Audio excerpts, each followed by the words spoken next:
السلام علیکم دوستو، میں محمد ویس نیوز ٹریک چینل پر آپ کا استقبال کرتا ہوں۔ دوستو، آج ہم حج یاترا کی یادیں سیریز کے تحت شیخ علیم الدین اسدی صاحب سے بات کریں گے۔ شیخ علیم الدین اسدی صاحب نے حج یاترا کی ہے اور ان کی حج یاترا کو لے کر کے کیا یادیں ہیں اس بارے میں بات کریں گے۔ آئیے شیخ صاحب بتائیں کہ آپ نے کب حج یاترا کی تھی؟ میں نے 1988 میں اسپیشل پرمیشن لے کر حج پر گیا تھا۔ اچانک گیا تھا، گھر والوں کو بھی پتہ نہیں تھی میں حج پہ جا رہا ہوں، لیکن میری والدہ کو پتہ تھا۔ میں نے اپنا بستر اٹھایا، ایک بیگ لیا، ایک چھوٹی سی اٹیچی لی اور حج پر نکل پڑا۔ اور جب گئے تو میں شار ابراہیم پر ٹھہرا تھا۔ وہ پرانی اشراف کے زمانے کی عمارتیں تھیں، ٹھنڈی تھی، پرانے مکانات تھے، وہاں ٹھہرا۔ اور حج سے فارغ ہو کر میں نے تب وہاں پہنچا اور کافی دن تک میں رہا، لیکن میرے ساتھ جو 2 نمبر کے حاجی وہاں رہتے تھے، انہوں نے حج کرنا وہاں میرے ساتھ میسر کیا۔ میرے جو معلم تھے ہارون عبید الرحمان، ان کی ننیال یہیں پھاڑک پنجابیان کی ہے۔ ان کی جو ماں تھیں وہ نسلاً قوم پنجابیان میں سے تھی۔ جب ان سے ٹوٹی پھوٹی اردو عربی اس زبان میں بات ہوئی تو وہ میں ان کا چاہنے والا ہو گیا، وہ میرے چاہنے والے ہو گئے، اور اس کے بعد وہاں مجھے آزاد ویزا میسر ہو گئی۔ تو لوگ جب حج کے لیے نکلے سب سے پہلے مینا میں، تو ہمیں کیا معلوم مینا میں پابندی ہوتی ہے، حاجیوں کے علاوہ کسی کو انٹری نہیں ملتی، اور جو وہاں مقیم ہوتے ہیں حاجی وہ چھپا چوری حج کرتے ہیں۔ تو کافی تعداد میں لوگ میرے پاس آ گئے۔ تو ایک دن معلم کا آدمی آیا، وہ کہنے لگا حاجی صاحب آپ یہ کیا غلطی کرتے ہیں؟ میں نے ٹھیک ہے میں نہیں کروں گا۔ اور اس کے بعد میں نے ہارون عبید الرحمان سے کہا، انہوں نے کہا کہ جو آپ کے چاہیتے لوگ ہیں جن کو آپ کو اعتماد ہے لیکن ہمارا نام نہ ہے، ان کو آپ یہاں ٹھہرا لیجئے، لیکن چھپا کے ٹھہرائیے آپ۔ تو انہوں نے حج بج کیا، وہ یہیں کے ہیں، بلی ماران کے ہیں، رود گران کے، جامع مسجد کے علاقے کے ہیں۔ اور جب میں نے ایام حج میں وہاں گھوما تو مجھے وہ پرانی یادگاریں گھومنے کا موقع میسر ہوا۔ مجھے صحابہ اکرام کی مساجد، جو حضرت عمر فاروق، حضرت عثمان، حضرت علی، مسجد عائشہ، مسجد فائدہ اور مسجد قبلتین اور مسجد عائشہ جاتے احرام باندھتے ہیں عمرے کے لیے، وہ سب جگہ الحمدللہ بآسانی مجھے میسر ہوئی اور میں گھومتا رہا۔ اور حج مکمل کرنے کے بعد جب میں مدنی کے شریف کی طرف رخ کرا تو مدنی شریف میں بھی وہ مجھے گلیاں میسر ہوئیں جو قدیم زمانے کی تھی، مٹی کے مکانات، مٹی کی گلیاں، میں ان خوش نصیبوں میں سے ہوں۔ اور اس کے علاوہ میں نے وہ مکانات بھی دیکھے جو قدیم زمانے کے تھے حضور پاک کے۔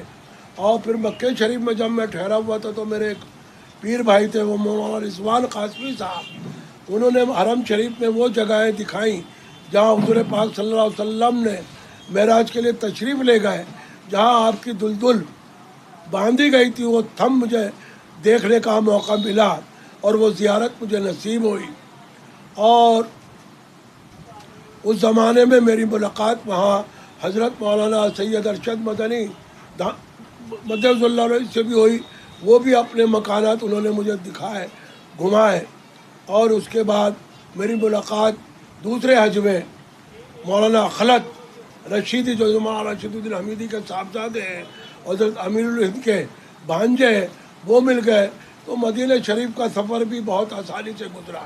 آپ نے ابھی ذکر کیا تھا مینا میں 2005 میں جو شیطان کو ککڑ مارنے کو لے کر کے بھگدڑ مچی تھی، اس واقعے کے بارے میں۔ وہ 2005 اور 6 کے درمیان کی بات ہے، جب میں نے دوسرا حج کیا۔ تو جب میں حج کے لیے گیا تو میں بھی وہاں سے مجتمع تھا رہائش سے، اور میں مدثر سے سو لیا تھا، 3-4 دن ٹھہرا۔ اس کے بعد اشراف کی بلڈنگ میں آ گیا، یہاں تنویر صاحب چیئرمین حج کمیٹی، شعیب اقبال اور جمیل الیاسی، مفتی عبدالرزاق صاحب وغیرہ صاحب، یہ سب ٹھہرے ہوئے تھے۔ ان سب کا اصرار ہوا تو وہاں میری ملاقات انیس جامعی صاحب سے ہوئی۔ انہوں نے کہا کہاں ٹھہرے ہو بھائی اسدی؟ میں نے بتایا میں تو مدرسہ سہولیت میں ٹھہرا ہوا ہوں، وہاں علماء بھی ٹھہرے ہوئے کافی، ان کے بیچ سیکھنے کا موقع مل رہا ہے۔ تو میں مکہ شریف میں آ گیا۔ جب ایام حج میں ہم گئے